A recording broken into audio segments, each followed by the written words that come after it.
Hello dear student, good morning to all of you. आज एक नया टॉपिक है और ये टॉपिक जो हम लोग ने क्लासिफिकेशन ऑफ ऑर्गेनिक कंपाउंड किया था उसके बाद का टॉपिक है।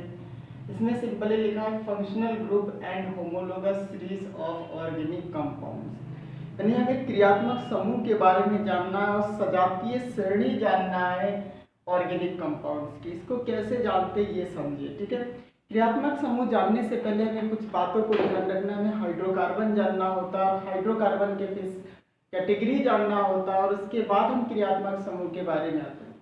कोई भी ऑर्गेनिक कंपाउंड होता है उसमें एक ऐसा पार्ट होता है जो उस ऑर्गेनिक कंपाउंड की केमिकल प्रॉपर्टी, रासायनिक अभिक्रिया को निश्चित करता है, केमिकल प्रॉपर्टी को डिटरमाइन करता है। ऐसे ग्रुप को फंक्शनल ग्रुप कहा जाता है। दूसरा कंडीशन हमारे पास आता है होमोलोगस सीरीज। होमोलोगस सीरीज क्या होता है? किसी भी जर्नल फार्मूले से अगर एक सीक्वेंस में हम कंपाउंड को फाइंड आउट करते जाए और दो कंपाउंड के बीच में जब CH2 का डिफरेंट होता है तो ऐसे कंपाउंड को हम बोलते हैं होमोलोगस सीरीज या होमोलॉग्स के नाम से जाना जाता है। सपोज जब हम हाइड्रोकार्बन की बात करें, चलिए होमोलोगस सीरीज जानने से पहले एक छोटा सा हाइड्रोकार्बन को जानते हैं। हाइड्रोकार्बन क्या होता है? सबसे पहले हाइड्रोकार्बन वो कंपाउंड होते हैं जो कार्बन और हाइड्रोजन से मिलकर के जनरली बने होते हैं। ऐसे कंपाउंड को हम हाइड्रोकार्बन के नाम से जानते हैं, ठीक है। और जितने भी ऑर्गेनिक कंपाउंड्स है उसको माना जाता है कि वो डेरिवेटिव्स है, वो व्युत्पन्न है हाइड्रोकार्बन के। हाइड्रोकार्बन के व्युत्पन्न है, इसका मतलब हाइड्रोकार्बन से मिलकर के ही बना हुआ है, या हाइड्रोकार्बन से हाइड्रोजन को या किसी अदर कार्बन को सब्स्टिट्यूट करके अगर जब कोई दूसरा फंक्शनल ग्रुप आ जाता है तो ऑर्गेनिक कंपाउंड आपका बन जाता है। उससे पहले हाइड्रोकार्बन जो होता है उसको हम पेरेंट्स हाइड्रोकार्बन के नाम से भी जानते हैं, ठीक है। दो पार्ट होते हैं, जैसे चीज़ों को बहुत ध्यान से समझिए। ये चीज़ आपको बहुत ज़्यादा क्लेरिफिकेशन देगा आगे जो भी चीज़ पढ़ेंगे। जब हम फंक्शनल ग्रुप की बात करते हैं, सपोज हमने लिखा CH3 और फिर OH लिखा। स्टूडेंट्स, इसमें जो OH है ये हाइड्रोक्सी ग्रुप है। जब भी हम अल्कोहल की बात करेंगे तो अल्कोहल में ये आपका है फंक्शनल ग्रुप। इस ग्रुप को हम क्या बोलते हैं? फंक्शनल ग्रुप के नाम से जानते हैं, ठीक है। और ये जो चीज होता है इसको रूट वर्ड बोलते हैं, या यही चीज आपके हाइड्रोकार्बन से, जैसे हमने लिखा CH4 तो ये हाइड्रोकार्बन है, सिर्फ कार्बन और हाइड्रोजन से मिलकर के बना। लेकिन अगर जब यहाँ से हम हाइड्रोजन को रिप्लेस कर देंगे और एक हाइड्रोक्सी ग्रुप को ऐड कर देंगे, OH को ऐड कर देंगे तो ये बनता है CH3OH, ये आपका अल्कोहल बनता है। अगर आपको हेलोएल्केन्स बनाना तो इसी CH4, सिर्फ CH4 ही नहीं, जितने भी आपके अदर हाइड्रोकार्बन होंगे सबसे हाइड्रोजन को रिप्लेस करके दूसरे फंक्शनल ग्रुप से आप कोई ऑर्गेनिक कंपाउंड फाइंड कर सकते हैं। ये हमारा ऑर्गेनिक कंपाउंड हो गया, अल्कोहल हो गया। अल्कोहल के बारे में आपने सुन रखा होगा। हाइड्रोजन को हटाते हैं और यहाँ से आप कोई ऐसे चीज को ऐड कर दीजिए, जैसे आपने यहाँ पे हेलोजन को ऐड करा तो ये CH3X बन जाता है, तो ये हमारा हेलोएल्केन्स आ जाता है। इसका जनरली नाम हेलोमेथेन्स होता है। तो ये ऑर्गेनिक कंपाउंड। ऑर्गेनिक कंपाउंड को फाइंड करने के लिए हमने क्या किया? एल्केन में से या आप कह लीजिए हाइड्रोकार्बन में से हाइड्रोजन को सब्स्टिट्यूट कर दिया किसी अदर एटम से, अदर ग्रुप ऑफ एटम से, और different kind of organic compounds को हम लोगों ने फाइंड किया, ठीक है। यही हमारा ऑर्गेनिक कंपाउंड होता है और इसमें से ये पार्ट आपका क्या होता है? Functional group. क्या होता है? Functional group. शॉर्ट में हमने लिख दिया फंक्शनल ग्रुप होता है, ठीक है स्टूडेंट, इतना समझ में आया। अब दूसरा कंपाउंड देखिए, यहाँ पे एक आया होमोलोगस सीरीज। देखिए छोटा सा टर्म देते हैं हम। हाइड्रोकार्बन का जो हमारा जनरल फार्मूला होता है, एक फार्मूला होता है CnH2n+2, ये होता है सैचुरेटेड हाइड्रोकार्बन का फार्मूला। सैचुरेटेड हाइड्रोकार्बन का फार्मूला, सैचुरेटेड वर्ड क्या होता है इसके बारे में हम समझेंगे। पहले होमोलोगस को हम आपको क्लेरिफाई करा दें, उसके बाद इसमें अगर हम हाइड्रोजन को एक रखते हैं, कार्बन को एक रखते हैं, हाइड्रोजन हमारा आ जाएगा 4। अगर कार्बन को हम 2 रखते हैं तो हाइड्रोजन आ जाएगा 6। कैसे आएगा? हाई स्कूल में आपने इसका कुछ पार्ट पढ़ रखा होगा, देखा होगा कि कैसे इसको फाइंड आउट करते हैं। n जो हमारे पास होता है 1 2 3 4 इसेट्रा हो सकता है, कोई एक इंटीजर वैल्यू है, ठीक है। कार्बन की वैल्यू 1 रखेंगे तो 2 1 + 2 + 2 = 4 आ जाएगा। जब कार्बन की वैल्यू 2 रखेंगे तो 2 2 = 4, यहाँ पे n की जगह पे 2 रखेंगे तो 2 2 = 4 + 2 = 6 हो जाएगा। इसी तरह C3H8 हो जाएगा, C4H10 हो जाएगा। एक सीरीज तैयार होता हुआ चला जा रहा है इस फार्मूले से, ठीक है। इन दोनों के बीच में अगर डिफरेंस करें, एक कार्बन में से दो कार्बन में से एक कार्बन को माइनस कर दीजिए तो सी आएगा, 6 हाइड्रोजन में से 4 हाइड्रोजन को माइनस करिए 2 आया, तो इन दोनों का डिफरेंस क्या आया, CS2 आया। यहाँ पे फिर इन दोनों में डिफरेंस करिए, फिर CS2 का ही डिफरेंस आएगा, इसमें डिफरेंस करिए, फिर CS2 का डिफरेंस आएगा। ऐसे को हम बोलते हैं होमोलॉग्स, और इस तरीके से जो एक सीरीज तैयार होता जा रहा है इसको बोलते हैं होमोलोगस सीरीज, सजातीय श्रेणी के नाम से जाते हैं। जैसे हमने अल्कोहल लिया, कुछ भी हो सकता है ऑर्गेनिक कंपाउंड है, अल्कोहल जब हम लेते हैं, जैसे ये चीज हमारे पास है, इसका जो जनरल फार्मूला होता है वो CnH2n+2 और फिर O, ये कंडीशन होता है अल्कोहल का, और अल्कोहल ईथर दोनों का एक ही फार्मूला होता है। तो अगर ये अल्कोहल हम बनाना चाह रहे हैं तो सबसे पहले अल्कोहल हमारे पास ये आ जाएगा, CH3OH आ जाएगा, फिर C2H5OH आ जाएगा, फिर C3H7OH आ जाएगा। ठीक है, अब इन दोनों में अगर हम सब्ट्रैक्ट करेंगे, इस हाइड्रोक्सी ग्रुप से हाइड्रोक्सी ग्रुप को कैंसिल करते हैं, 5 हाइड्रोजन में से 3 हाइड्रोजन माइनस हुआ, H2 हो गया, 2 कार्बन में से 1 कार्बन माइनस हुआ, 1 कार्बन बचा, ये CS2 का डिफरेंस आ गया। फिर इसमें भी वही चीज आएगा, हर में CS2 का डिफरेंस आएगा। तो वो कंपाउंड जिसमें CS2 का डिफरेंस था, दो कंपाउंड, दो सक्सेसिवली कंपाउंड के बीच में जब CS2 का डिफरेंस होता है तो ऐसे कंपाउंड को होमोलॉग्स बोलते हैं, और इस तरीके के सीरीज को होमोलोगस सीरीज यानी सजातीय श्रेणी के नाम से जाना जाता है। ठीक, इतना सब चीज हमारे पास यहाँ क्लियर हुआ। अब हमारे पास इसमें आया था अभी सैचुरेटेड हाइड्रोकार्बन के बारे में हमने डिस्कशन किया, हाइड्रोकार्बन के बारे में ही डिस्कशन किया, तो हाइड्रोकार्बन को भी एक बार मैं यहाँ पे आपको बता देता हूँ। ठीक है, यहाँ ध्यान से देखिए, हाइड्रोकार्बन जैसे नाम से ही पता चला, the compound made up by the combination of two elements hydrogen and carbon. That means जब दो हाइड्रोजन और कार्बन से मिलकर के कोई कंपाउंड हमारा बनेगा तो उसको हम बोलेंगे हाइड्रोकार्बन के नाम से जानेंगे। हाइड्रोकार्बन जब मैंने कल क्लासिफाइड किया था ऑर्गेनिक कंपाउंड को, तो उस समय मैंने बोला था कि यहाँ पे हमारे पास दो तरीके का आएगा, एक तो ओपन चेन कंपाउंड होगा, एक क्लोज चेन कंपाउंड होगा। ओपन चेन कंपाउंड में मैंने बोला था इसका एक हाइड्रोकार्बन टर्म आएगा जिसको हम हाइड्रोकार्बन वाले चैप्टर में पढ़ेंगे, लेकिन यहाँ पे पढ़ना इसलिए जरूरी है क्योंकि हमें नॉमेनक्लेचर को करना है, इसका नामकरण करना है, नाम कैसे लिखेंगे ये चीज जानना है। कुछ रूल मैं बताऊंगा, उसके तहत हम किसी भी ऑर्गेनिक कंपाउंड का नाम लिख सकते हैं बिना उसको याद रखे, सिर्फ हमें रूल याद रखना होगा और उसी चीज को हम लिए जा रहे हैं। इसीलिए मैंने कहा था कि ये जो है ऑर्गेनिक केमिस्ट्री का बैकबोन होता है जो चैप्टर हम लोग स्टडी कर रहे हैं। ओके, आइए समझने की कोशिश करते हैं।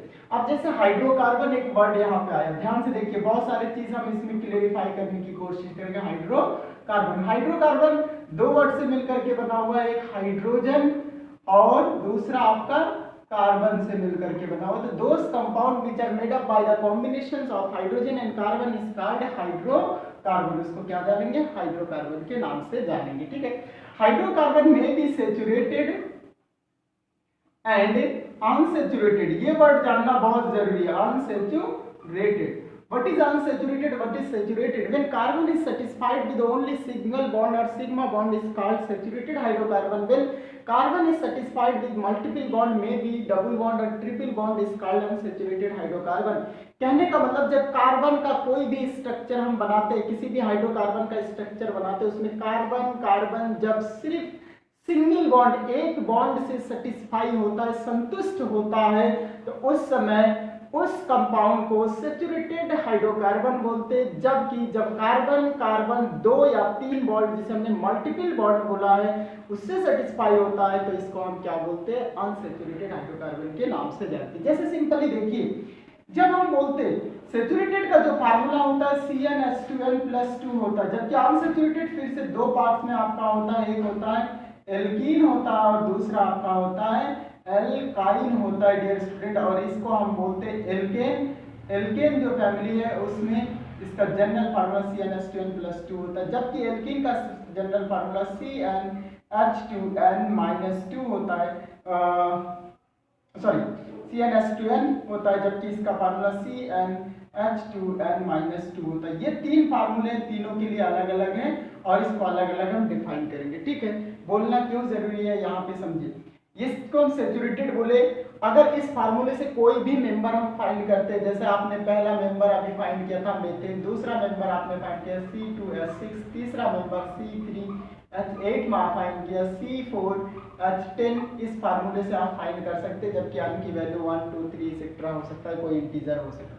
अगर इसका ओपन स्ट्रक्चर बनाएंगे तो आप पाएंगे कि कार्बन 4 हाइड्रोजन से इस तरीके से बॉन्डेड है। ओके, ये चीज। और एक चीज हमेशा, कार्बन की वैलेंसी हमेशा 4 होनी चाहिए, ये जान लीजिए, 4 कोवेलेंट बॉन्ड से वो बॉन्डेड होने चाहिए, सेटिस्फाई होनी चाहिए। कार्बन का जो स्ट्रक्चर है वो इस तरीके से आपको दिखेगा डियर स्टूडेंट, ये कंडीशन हो सकता है, या कार्बन कार्बन ये कंडीशन हो सकता है, या कार्बन कार्बन कार्बन इस तरीके से हो सकता है। ये दो कंडीशन आपका, ये अनसैचुरेटेड वाला कंडीशन है, ये कंडीशन आपका सैचुरेटेड वाला कंडीशन है। ओके डियर स्टूडेंट, अब हम समझते हैं इस कंडीशन को हम लोग पढ़ रहे हैं, ये आपका सैचुरेटेड है, और अगर इसका भी स्ट्रक्चर बनाएंगे तो दो कार्बन को इस तरह से करिए, तीन बॉन्ड को इस तरीके से, तीन तीन बॉन्ड से तीन तीन हाइड्रोजन को इस तरीके से अटैच कर दीजिए कोवेलेंट बॉन्ड से। आपको पता है हाइड्रोजन की बैलेंसी 1 है तो एक बॉन्ड से सेटिस्फाई है, कार्बन की बैलेंसी 4 है तो 4 बॉन्ड से सेटिस्फाई, 1 2 3 4, ये कार्बन 1 2 3 4, ये हाइड्रोजन है कि एक सब एक से सभी। देख रहे हैं आप किस तरीके से, ऐसे को हम क्या बोलते हैं, सैचुरेटेड बोलते हैं, संतृप्त हाइड्रोकार्बन के नाम से जानते हैं। ठीक है, जिसका जनरल सा फार्मूला हमारे पास क्या होता है, CnH2n+2 का फार्मूला होता है। आई होप आपको समझ में आ गया होगा। ठीक है, अब दूसरा आते हैं, unsaturated further classified into two categories, one is alkene and second one is alkyl. जो अनसैचुरेटेड है वो दो पार्ट्स में फिर से डिवाइडेड है, वो कौन कौन से, एल्कीन फैमिली हो सकता है और एल्काइन हो सकता है, और दोनों के फार्मूले को मैंने लिख दिया, और इसी से हम मॉलिक्यूलर फार्मूला ढूंढने की कोशिश करेंगे, हाइड्रोकार्बन ढूंढने की कोशिश करेंगे। अब जरा सा देखिए इस चीज को, अगर हम H2N लेते हैं और ये आपका एल्कीन है, यहाँ पे समझने की कोशिश करिएगा, तो यहाँ पे CnH2n जो हमारे पास है, इस फार्मूले से हमें ये चीज फाइंड करना है, n की वैल्यू आप जानते हैं 1 2 3 सेक्टर रखेंगे। अगर यहाँ पे n की वैल्यू 1 रखते हैं तो हाइड्रोजन कितना हो जाएगा, 2 × 1, तो C1H2, ये इसका फार्मूला हो जाएगा। और एक कार्बन जब दो हाइड्रोजन से इस तरह से अटैच, तो ये कोई फार्मूला नहीं होता है। ओके, अगर ये कोई फार्मूला नहीं होता क्योंकि कार्बन की बैलेंसी को सेटिस्फाई करने के लिए हाइड्रोजन है ही नहीं, अगर नहीं है तो हम क्या करेंगे, इसका सेकंड मेंबर ढूंढेंगे, और सेकंड मेंबर जब कार्बन की वैल्यू हम 2 रख देंगे तो हाइड्रोजन आपके पास 2 = 4 हो जाएगा, ये इसका फार्मूला आ जाएगा। अगर ये फार्मूला आ गया तो दो कार्बन इस तरीके से अटैच्ड है, देखिए कार्बन कार्बन सिंगल बॉन्ड, और 4 हाइड्रोजन है तो एक एक इस तरीके से आप जोड़ दीजिए। तो इस तरीके से हम देख रहे हैं कि एक कार्बन 3 कोवेलेंट बॉन्ड से बॉन्डेड है, 1 2 3 1 2 3, लेकिन ये इसकी बैलेंस से सेटिस्फाई नहीं है, कार्बन बैलेंस नहीं है, तो आप क्या करिए, कार्बन कार्बन के बीच में डबल बॉन्ड सेटअप कर दीजिए। ये वाला फिनोमेना आ गया आपके पास, ये वाला आपका स्ट्रक्चर आपको दिख रहा है यहाँ पे, ये किससे बिलोंग करता है, एल्कीन से बिलोंग करता है। ठीक है, डबल बॉन्ड होगा एल्कीन। अब एल्केन, एल्कीन और एल्काइन जो तीन तरीके की चीज है उसको कैसे देखते हैं, देखिए दूसरा, हम अगर इस फार्मूले से फाइंड आउट करना चाह रहे हैं तो अगर C1 फाइंड आउट करेंगे इस फार्मूले से तो हाइड्रोजन कितने आपके पास हो जाएंगे, हाइड्रोजन 2 × 1 - 2, यानी सिर्फ C बचेगा क्योंकि 2 - 2 = हाइड्रोजन की वैल्यू आएगा 0, तो ये भी कोई कंपाउंड नहीं होगा। लेकिन अगर कार्बन की वैल्यू हम यहाँ पे 2 रख देते हैं डियर स्टूडेंट, तो हाइड्रोजन 2 × 2 - 2 यानी C2H2 एक फार्मूला हमारे पास आ जाता है। और C2H2 का अगर स्ट्रक्चर बनाना है तो कार्बन कार्बन के बीच में इस तरह डबल बॉन्ड सिंगल बॉन्ड दीजिए और एक एक हाइड्रोजन दोनों पे जोड़ दीजिए। ठीक, अभी भी ये बैलेंस नहीं है तो आप अपने मन से यहाँ पे लगा दीजिए डबल बॉन्ड, फिर भी बैलेंस नहीं है क्योंकि 1 2 3 हुआ इस कार्बन की बैलेंस से, इसकी बैलेंस 3, अब ये चीज पूरा हुआ। अब ये सीक्वेंस में हमारा दिख रहा है। ठीक, ये किस से बिलोंग करता है, एल्काइन से बिलोंग करता है। एल्काइन का फर्स्ट मेंबर आपका हो गया जिसे हम एथाइन के नाम से जानेंगे। ठीक, अब आते हैं हम रूट वर्ड के बारे में डिस्कशन करते हैं, रूट वर्ड क्या होता है, तभी जाकर के ये चीज समझ में आएगा, या आप लिख सकते हैं नाम। ठीक है, देखिए जो रूट वर्ड होता है उसे एल्क के नाम से जानते हैं। क्या नाम से जानते हैं, एल्क के नाम से जानते हैं। और एल्क के नाम से जानते हैं जब किसी भी हाइड्रोकार्बन चेन में आपके कार्बन नंबर 1 होगा और ये आप एल्क इसको मेथ के नाम से जानेंगे। अगर कार्बन 2 होता है तो इसको एथ के नाम से जानेंगे। और कार्बन अगर 3 होता है प्रोप के नाम से जानेंगे। कार्बन 4 होता है तो इसको ब्यूट के नाम से जानेंगे। कोई इसको बट नहीं रीड करेगा, ये ब्यूट है आपका, ठीक है। अगर C5 है, कार्बन नंबर 5 है तो इसे पेंट के नाम से जानते हैं। कार्बन नंबर अगर 6 है तो इसे हेक्स के नाम से जानते हैं। कार्बन 7 है तो इसे हेप्ट के नाम से जानते हैं। कार्बन अगर 8 है तो इसे ऑक्ट के नाम से जानते हैं। कार्बन अगर 9 है तो इसे नोन के नाम से जानते हैं। अगर कार्बन आपका 10 है तो इसे डेक के नाम से जानते हैं। कार्बन अगर 11 है तो इसे अनडेकन के नाम से जानते हैं, अनडेक के नाम से जानते हैं, ठीक है। अगर कार्बन 12 है तो इसको ड्यूडेकेन के नाम से जानते हैं। इसी तरह ट्राइडेकेन, टेट्राडेकेन, पेंटाडेकेन, हेक्साडेकेन, हेप्टाडेकेन इसी तरह करके इसको जानते हैं। ये ऑर्गेनिक केमिस्ट्री में कुछ नाम लिखने का तरीका है कि कैसे हम लिख सकेंगे, ठीक है। अब बात करते हैं, कोई भी चीज अगर मेथेन एल्केन सीरीज से बिलोंग करता है, एल्केन का अगर कोई मेंबर होता है जो सैचुरेटेड होता है तो इसका जो एन होता है इसके साथ में लगा देते हैं। जैसे आपने लिखा CH4 तो इसमें नंबर ऑफ कार्बन कितने हुए, एक, तो इसका नाम क्या लिखेंगे यहाँ पे, मेथ लिखेंगे। और चूंकि ये देखिए इसका स्ट्रक्चर बनाइए तो आप पाएंगे कि कार्बन के बीच में सिर्फ एक ही बॉन्ड है, ठीक है। तो यहां से एन वर्ड लीजिए, इसका नाम हो जाएगा मेथिल। लिखना बहुत आसान है। दूसरा, अगर कार्बन C2H6 लिख रहे हैं तो इसका स्ट्रक्चर बना के आप सबसे पहले सेटिस्फाई हो लीजिए इस तरीके से। तो आप देखेंगे कि कार्बन कार्बन के बीच में यहाँ पे भी सिंगुलर सैचुरेटेड है तो ये एल्केन फैमिली का मेंबर है। एल्केन फैमिली का अगर मेंबर है, सदस्य है, तो इसका नाम लिखते समय हम नंबर ऑफ कार्बन यहाँ फोकस करेंगे, इसके लिए वर्ड लाते थे एथ, ATH, एथ हो गया। अब यहां से एन वर्ड लेंगे क्योंकि सैचुरेटेड है तो इसका नाम हो गया एथेन। बहुत सिंपल है स्टूडेंट। अगर C3H8 आपने ले रखा तब भी ये सेटिस्फाई है और आप इस तरीके से इसका स्ट्रक्चर बना सकते हैं। इस बॉन्ड को हाइड्रोजन से सेटिस्फाई कर दीजिए इस तरीके से। जब हाइड्रोजन से सेटिस्फाई करेंगे तो आप देखेंगे कि यहाँ पे तीनों कार्बन जो सिंगल सिंगल बॉन्ड से सबकी बैलेंसी सेटिस्फाई यहाँ पे 4 बॉन्ड 1 2 3 4 1 2 3 4 1 2 3 4 इस तरह से कार्बन की बैलेंसी सिंगल बॉन्ड से सेटिस्फाई है। इसका मतलब ये सैचुरेटेड है, ओके। इसका नाम नंबर ऑफ कार्बन 3 है तो यहाँ से लीजिए प्रोप वर्ड, ये हो जाएगा प्रोप। और फिर यहाँ से एन वर्ड लेंगे क्योंकि ये सैचुरेटेड है, प्रोपेन हो गया, ओके। आई होप आपको चीजें समझ में आ गया होगा एल्केन सीरीज का, ठीक। अब अगर एल्केन समझ में आ गया तो हम एल्कीन से भी रिलेशन बता देते हैं और फिर एल्काइन का बता देते हैं और इससे कोरिलेट करके हम चीज़ों को बनाते हैं। जैसे ही बनाएंगे उसके बाद आपका बहुत सारा चीज़ क्लियर हो जाएगा, फिर हम नॉमेनक्लेचर बहुत आसानी से कर सकते हैं, ओके स्टूडेंट। कुछ चीज़ें, कुछ रूल्स है, सिर्फ रूल्स को ध्यान में रखना है, रूट वर्ड को आपको ध्यान में रखना है और इसी तरीके से आप कर सकते हैं। इसका फार्मूला है, ये ध्यान में रखना। कितना भी कैसे भी कंपाउंड होगा इसके बाद, कितना भी कॉम्प्लेक्स कंपाउंड क्यों ना होगा, हम लिखने की कोशिश करेंगे उसके रूल्स के according, okay. So see here next one is alkene family. अब हम एल्कीन फैमिली के कुछ मेंबर को लाएंगे। एल्कीन फैमिली, एल्कीन, और इसका जनरल फार्मूला CnH2n, सिर्फ ये फार्मूला होता है, यानी जितना हमारा कार्बन होगा उसका जस्ट डबल हाइड्रोजन होगा। तो इसके पहले मेंबर को मैंने दिखाया वो हमारा नहीं हो सकता क्योंकि दूसरे मेंबर को लिखते हैं। अगर C2 लेंगे यहाँ पे तो यहाँ पे 2 और यहाँ पे 2 हो जाए, 2 2 जा 4, हाइड्रोजन हो जाएगा 4। अब इसको जरा सा सेटिस्फाई करने की कोशिश करिए डियर स्टूडेंट, ठीक है। दो हाइड्रोजन है, 2 कार्बन के साथ में इस तरह से लगा दीजिए तो आप देखेंगे कि कार्बन की बैलेंस सिर्फ 3 है, 1 2 3 1 2 3 इस कार्बन। तो आप क्या करिए, एक डबल बॉन्ड है एस्टेब्लिश। अब यहाँ पे क्या आ गया, ये एल्कीन का मेंबर आ गया। अब जो भी रूट वर्ड लेंगे, यहाँ पे नंबर ऑफ कार्बन कितने हैं, 2 है, तो 2 के लिए यहाँ पे वर्ड लिखेंगे हम एथ। अब यहाँ से ईन लेंगे, इसका नाम हो जाएगा एथीन। यही चीज सैचुरेटेड में आपने क्या किया था, एथेन था, यहाँ पे क्या हो गया, एथीन। तीसरा कार्बन इसी तरह C3 लेंगे तो H हमारे पास क्या है, 3 2 जा 6 4 हो जाएगा। बात समझ पा रहे हैं, नो 3 2 जा 6 हो जाएगा, ओके। अब इसका भी स्ट्रक्चर बना के देखिए।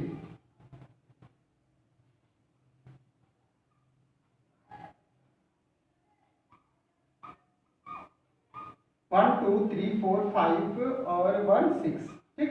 देखिए एक तरफ ये चीज बनी, इस कार्बन को और इस कार्बन को नोट करिए तो देखिए 1 2 3 वैलेंसी 1 2 3 वैलेंसी, यानी ये सेटिस्फाई नहीं है तो इसके बीच में हम डबल बॉन्ड लगा देते हैं, ठीक है। तो अगर इसका कॉम्पैक्ट फॉर्म देखते हैं तो कॉम्पैक्ट फॉर्म को हम कैसे लिख सकते हैं इस चीज का, CH3 CH double bond CH2, और ये आपको देखने को इस तरीके से मिलेगी। ओके डियर स्टूडेंट, अब इसको जरा सा समझिए, अगर ये चीज है तो इसका नाम कैसे लिखेंगे। नंबर ऑफ कार्बन कितने 1 2 3, 1 2 3, 3 के लिए वर्ड क्या यूज करते हैं, प्रो। क्या वर्ड यूज करते हैं, प्रो। और यहां से हम क्या वर्ड यूज करेंगे, इन। और इससे पता चल गया कि जब डबल बॉन्ड हमारा होगा तो वो एल्कीन फैमिली का मेंबर होगा, और उसके लिए हम सफिक्स क्या याद यूज करेंगे, यहाँ पे इन यूज करेंगे। ये सफिक्स, सफिक्स का मतलब होता है जो भी रूट वर्ड आप लिखते हैं उसके बाद में ऐड करते हैं तो इसको बोलते हैं सफिक्स। ओके, तो प्रोपीन इसका नाम हो जाएगा, ठीक है। और इसका नाम एथिल था, इसका नाम प्रोपीन। इसी तरीके से जब आप C4H8 लेंगे तो इसका स्ट्रक्चर हो जाएगा CH3 CH2 CH double bond CH2। ये डबल बॉन्ड बीच में भी हो सकता है, यहाँ पे भी हो सकता है, ठीक है। लेकिन मैंने यहाँ पे इनिशियल स्टेट पे बनाया, और सिंपली अभी नंबर हम नहीं देने जा रहे हैं, लेकिन इसका नाम आप क्या लिख सकते हैं, ये जो कंपाउंड है इसका नाम आप क्या लिख सकते हैं, ब्यूट। 4 नंबर ऑफ कार्बन यहाँ पे कितने 4 है, तो ब्यूट हो गया। और चूंकि डबल बॉन्ड आ रहा है तो यहाँ से इन लेंगे, इसका नाम क्या हो जाएगा, ब्यूटीन हो जाएगा। ओके, इसी तरीके से हम एल्काइन के बारे में अब डिस्कशन करने जा रहे हैं, और एल्काइन को भी समझने की कोशिश करिएगा। जब हम बात करते हैं एल्काइन की, एल्काइन, तो एल्काइन में मेनली आपके पास कितने होते हैं, ट्रिपल बॉन्ड होते हैं कार्बन कार्बन के बीच में, ये बात समझना है। इसका जो फार्मूला CnH2n-2 होता है, CnH2n-2 अगर हमारे पास होता है तो इस फार्मूले से अगर आप मेंबर फाइंड करेंगे तो दूसरा मेंबर जब फाइंड करेंगे तो C2H2 आ जाएगा, ठीक है। तीसरा मेंबर C3H4 आ जाएगा, कि 3 to 6 - 2 = 4 आ जाएगा, ठीक है। इस तरह अब अगर इसका स्ट्रक्चर बनाएंगे तो आप पाएंगे कार्बन 2 कार्बन है, इस तरीके से बॉन्डेड है पहले, और 2 हाइड्रोजन को आप ऐसे बॉन्डेड कर दीजिए। ऐसे अगर नहीं भी बॉन्ड करते तो आप ऊपर नीचे भी रख सकते हैं, इसको सेटिस्फाई करने के लिए 3 बॉन्ड इसके बीच में लगा दीजिए, ठीक है। अब यहाँ पे देखिए नंबर ऑफ कार्बन कितने हुए, 2। यहाँ से रूट वर्ड लीजिए और इसका नाम क्या हो जाएगा, एथ। और यहाँ से आइन वर्ड लीजिए तो ये हो जाएगा एथाइल। इस कंपाउंड का नाम क्या हो गया, एथाइल। इसी तरीके से जब हम इसको फाइंड आउट करते हैं तो इस तरीके से ध्यान से देखिए, 3 लगा दीजिए इसके बीच में, और इस तरीके से लिखिए। देखिए ये स्ट्रक्चर भी कंप्लीट है, 3 और 1 4 बॉन्ड, इसके 3 और 1 4 बॉन्ड हो गया, और यहाँ पे इसके 4 बॉन्ड हो गए। इस तरीके से यहाँ पे ट्रिपल बॉन्ड आया हुआ है, एल्काइन का मेंबर है, और नंबर ऑफ कार्बन 3 है, तो 3 के लिए आप यहाँ से जाइए, रूट वर्ड उठाइए और इसका नाम लिखिए प्रो, और यहाँ से आइन वर्ड लिखिए, इसका नाम हो जाएगा प्रोपाइन, ठीक। तो आई होप मैंने आपको सैचुरेटेड अनसैचुरेटेड के बारे में बताया, फंक्शनल ग्रुप के बारे में जरा सा बताया, इसके बारे में और डिस्कशन हम करेंगे आगे और समझने की कोशिश करेंगे। और फिर इस रूट वर्ड को और इस तरीके से मेंबर आप फाइंड कर सकते हैं, ढेर सारा मेंबर फाइंड करिएगा और उसका रफली नाम लिखने की कोशिश करिएगा, ठीक है। अब हम इसके आगे जो टॉपिक पढ़ेंगे उसको हम दूसरे उसमें लेकर के आएंगे, क्योंकि लॉन्ग वीडियो बहुत ज़्यादा हो जाता है तो इसमें चलता नहीं है, ओके, ठीक है। तो इतना आप ध्यान से देखिएगा। Thank you, all the best.